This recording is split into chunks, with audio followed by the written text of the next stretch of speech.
Hello friends, welcome to learn services. This is Ram Soni. आज हम discuss कर रहे हैं बेसिकली एक ऐसे टॉपिक के बारे में जो इस समय काफ़ी इंटरेस्टिंग है। मध्य प्रदेश पीएससी में अभी हाल ही में डेंटल सर्जन के एग्जाम कंडक्ट कराए गए। एग्जाम होने के बाद में जो पेपर की डिफिकल्टी थी उसको यदि हम देखें तो वहाँ पर बहुत सारे हमारे फ्रेंड्स ऐसे हैं जो प्रॉपर तरीके से जो कट ऑफ है, सेक्शनल कट ऑफ हमारे मध्य प्रदेश पीएससी में डेंटल सर्जन के एग्जाम में रखा था 40%। जीएस के पार्ट में 40% स्कोर करना है और साथ में डेंटल के पार्ट में भी 40% स्कोर करना है। पेपर की डिफिकल्टी काफ़ी ज़्यादा रही। इसके चलते हमारे बहुत सारे फ्रेंड्स ऐसे हैं जो सेक्शनल कट ऑफ क्रॉस नहीं कर पा रहे हैं। राइट नाउ अब तो ऐसा लग रहा है कि यदि सेक्शनल कट ऑफ क्लियर हो जाएगा तो अपने आप सिलेक्शन हो जाएगा, लेकिन थिंग्स आर लाइक दैट कि अभी सेक्शनल कट ऑफ क्लियर होना ही अपने आप में एक बहुत मुश्किल काम लग रहा है। तो बहुत सारे फ्रेंड्स के अंदर ये डिस्कशन है कि क्या ये सेक्शनल कट ऑफ की जो क्राइटेरिया है उसको डाउन किया जाएगा या नहीं। देखिए, अभी हाल ही में एक एमपीपीएससी ने वैकेंसी निकाली थी, that's called computer programmer system analyst, ऐसे कुछ करके वैकेंसी निकाली थी। उसमें जो एक्सपीरियंस मांगा था वो बहुत ही हाई क्राइटेरिया मांगे थे, 7 साल या 5 साल का एक्सपीरियंस मांगा था। सैलरी बहुत ज़्यादा दे नहीं रहे थे and because of this one बहुत सारे कैंडिडेट्स ने अप्लाई नहीं किया। उन्हें उतने कैंडिडेट्स मिले ही नहीं जितनी की ज़रूरत थी और फाइनली उन्होंने वापस से एक नए सिरे से वैकेंसी जारी की है और उसमें उन्होंने नॉर्म्स को घटाया है, वो एक्सपीरियंस घटा के 2 साल कर दिया है।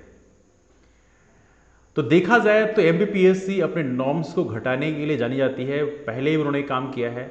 एंड अपार्ट फ्रॉम दैट यदि हम बात करें छत्तीसगढ़ पीएससी से, यदि हम देखें छत्तीसगढ़ पीएससी का डेंटल सर्जन का एग्जाम 15 जुलाई को होने वाला है। आई एम श्योर आप में से शायद कुछ लोग दे भी रहे होंगे।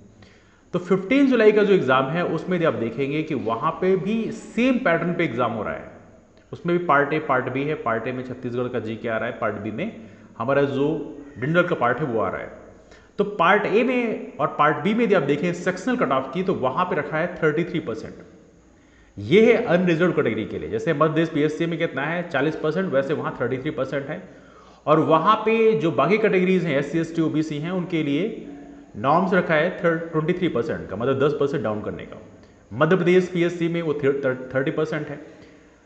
तो यदि छत्तीसगढ़ पीएससी की बात करें तो वहां पे भी 33% सेक्शनल कट ऑफ रख सकते हैं, तो मध्य प्रदेश पीएससी उसको रिवाइज करके 33% कर सकती है। इसमें कोई बड़ी बात नहीं है, दैट्स द पॉसिबिलिटी। यदि उन्हें एडिक्वेट नंबर ऑफ स्टूडेंट्स नहीं मिलते हैं तो पॉसिबिलिटी है कि सेक्शनल कट ऑफ की जो क्राइटेरिया है उसको रिवाइज किया जा सकता है। इसमें कोई बड़ी बात नहीं है। MPPSC have rights to amend the rules. ऐसे मामलों में वो अपने रूल्स को अमेंड कर सकते हैं। तो पॉसिबिलिटी है कि आपका जो सेक्शनल कट ऑफ क्राइटेरिया वो रिवाइज जाए, लेकिन इसके लिए ज़रूरी है कि वो तभी होगा जब मध्य प्रदेश पीएससी को नंबर ऑफ स्टूडेंट्स मिले नहीं। ऐसे मान लीजिए लगभग 250 वैकेंसी हैं और उनको कैंडिडेट ही ना मिले, उन्हें 10-20 ही कैंडिडेट्स मिले, उस कंडीशन में पॉसिबिलिटी है कि सेक्शनल कट ऑफ की जो क्राइटेरिया है उसको रिवाइज किया सकता है। ये तो रही पहली बात। The second thing is that हमारे मध्य प्रदेश में एक मध्य प्रदेश भी और छत्तीसगढ़ में भी एक अफवाह फैल रही है कि जो डेंटल सर्जन के एग्जाम है वहां पे चल रहा है करप्शन। सीटें पहले से बिक चुकी हैं, 30-30 लाख में बार्गेनिंग हुई है, समथिंग लाइक दैट।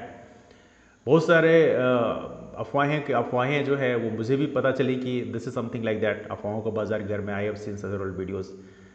तो यहां पे मैं एक चीज कहना चाहता हूं, देखिए मध्य प्रदेश पीएससी हो या छत्तीसगढ़ पीएससी हो, मध्य प्रदेश गवर्नमेंट हो चाहे छत्तीसगढ़ गवर्नमेंट हो, हायर लेवल से इस तरह से करप्शन नहीं होते हैं।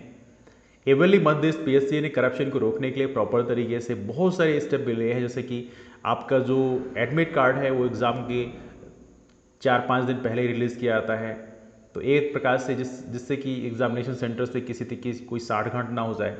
एग्जामिनेशन सेंटर में जो ड्यूटी लगाई जाती है वो भी लास्ट मोमेंट में लगाई जाती है। इसके अलावा यदि हम देखें प्रॉपर तरीके से ब्लूटूथ जैसी डिवाइसेस से प्रोटेक्शन के लिए प्रॉपर तरीके से बता रखा है कि आपको फुल स्लीव शर्ट नहीं पहनना है या इसके अलावा आपको बेल्ट नहीं लगाना है। Lot of things they have made rules over there. तो उस हिसाब से देखा जाए तो करप्शन को रोकने के लिए सरकार भी प्रयास कर रही है, करप्शन को रोकने के लिए स्टेट पीएससी भी प्रयास कर रही है, इसमें कोई शक की बात नहीं। तो यदि ऐसा किसी को लग रहा है कि ऊपर से सब कुछ बिक गया है, ऐसा नहीं है। This is not how it happens. ऐसे करप्शन जो हैं हायर लेवल से नहीं होते हैं, इसलिए मैं ऑनेस्टली बता रहा हूँ। हाँ, ग्राउंड लेवल पे कुछ लोग हैं जो ये मोल भाव की बिजनेस कर रहे हैं, वो बदमाश हमेशा हर एक बिजनेस में काम करते हैं, उसमें कोई नई बात नहीं है। That's not a new thing for this one. तो आप लोगों को पैनिक होने की जरूरत नहीं। लेकिन फिर भी मैं मध्य प्रदेश सरकार और केंद्र सरकार से एक दरख्वास्त करना चाहूँगा, एक रिक्वेस्ट करना चाहूँगा जो काफ़ी इंपॉर्टेंट रिक्वेस्ट है। जिस तरह से हमारे यहाँ प्रॉपर तरीके से बॉर्डर सिक्योरिटी फोर्स है बॉर्डर गार्ड करने के लिए, उसी तरह हमारे देश में एग्जाम में करप्शन बहुत ज़्यादा देखा गया है। बिहार पीएससी के एग्जाम कैंसिल करने पड़े because of the huge corruption. पहले भी बहुत सारे एग्जाम्स में करप्शन हुआ है, एसएससी के एग्जाम्स में करप्शन हुआ है, मध्य प्रदेश पीएससी में करप्शन देखा गया है, व्यापक घोटाला देखा गया है, ढेरों सारे करप्शन देखे गए हैं और वहां पर बहुत बड़े बड़े लोग इन्वॉल्व पाए गए हैं। तो मेरा कहना यह है केंद्र सरकार से और राज्य सरकार से जिस तरह से आपने उसके लिए प्रॉपर एक फोर्स बनाई है, वैसे ही समय एग्जाम कंडक्ट कराने के लिए प्रॉपर एक फोर्स बनना चाहिए जिसके पास इन्वेस्टिगेशन की एक्सपर्टीज हो।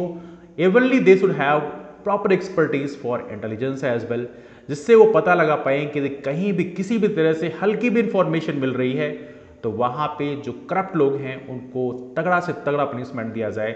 एवरली प्रॉपर तरीके से हमारी जो सीआरपीसी है, आईपीसी है, उसको अमेंड करना चाहिए और एग्जाम में करने वाले करप्शन करने वाले लोगों को तगड़ा पनिशमेंट देना चाहिए, जिससे बाकी लोगों के लिए भी एक सीख बने।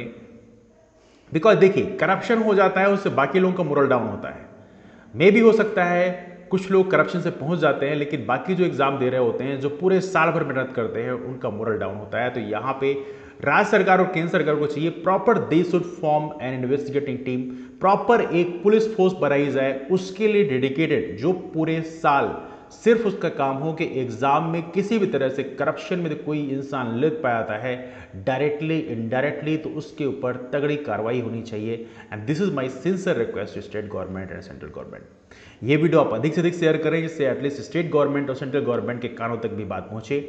तो चलिए डिस्कशन को बीच वाइंड अप करते हैं, मुलाकात करते हैं आप लोग फिर। जो नए फ्रेंड्स हैं चैनल को सब्सक्राइब जरूर कर लें, हमारे चैनल के अपडेट को पाने के लिए बेल आइकन को भी आप क्लिक जरूर कर दीजिएगा। और इसके अलावा हमारा टेलीग्राम ग्रुप है रामसोनी एमबीपीएससी, उसे आप ज्वाइन कर सकते हैं। वहाँ पे क्लासेस की इन्फॉर्मेशन शेयर की आती है, तो उसके माध्यम से आप लोग हमसे जुड़ सकते हैं। तो चलिए मुलाकात करते हैं फिर, तब तक के लिए bye bye, take care, have a wonderful day, keep move forward and take care. Wish you all the best for your results, that's all, thank you.